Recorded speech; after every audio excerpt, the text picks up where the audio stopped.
Ассалаумағалейкум достар. Бүгіннен бастап мен тағы да бір жаңа рубрика ашып жатырмын. Яғни бұл жерде сіздерге телефонсыз балаларға, әртүрлі жастағы балаларға пайдалы ойындармен бөлісетін боламын. Енді міне көріп тұрғандарыңыздай ең біріншісі тарихи танымдық ойын. Бұл 14 жастағы балаларға және одан жоғарғы балаларға арналған. 40 минут ішінде ойналады. Ішінде 3 сұрағы бар. 2-6 ойыншыға дейін ойнай береді. Енді оның ішінде мынандай тақтайшасы бар. Бұл жерде міне көріп тұрғаныңыздай ұлы отан соғысы, тәуелсіздік, түркілік кезең деген секілді әртүрлі кезеңнің сұрақтары қамтылған. Осылар арқылы ойнайды. Бұны енді білесіз. Сосын міне ұпайы, сосын қалаларға байланысты сұрақтары бар. Артында жауабы мысалы Ақтау қаласының бұрынғы атауы қандай? Шевченко. Осындай сұрақтары бар. Алашордаға байланысты сұрақ, Қазақстанда 1928 жылы ең бірінші ашылған жоғарғы оқу орны. Каспий ағын. Сосын құпия сандық. Осындай сұрақтар бар. КСРО Ауғанстанға қай жылы басып кірді? Артында жауабы бар. Жауабы тұрады 1979 жылы.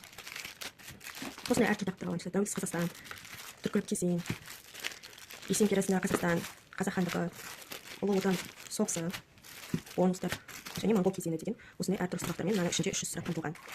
Осыларды балаларға жаттауға, өз тарихын білуге және уақытын пайдалы қылып өткізуіне үлкен септігін тигізеді. Және бұл өте қызық, бірге ынталанып күшті ойнайды. Сондықтан осындай пайдалы ойын алуға тырысыңыздар.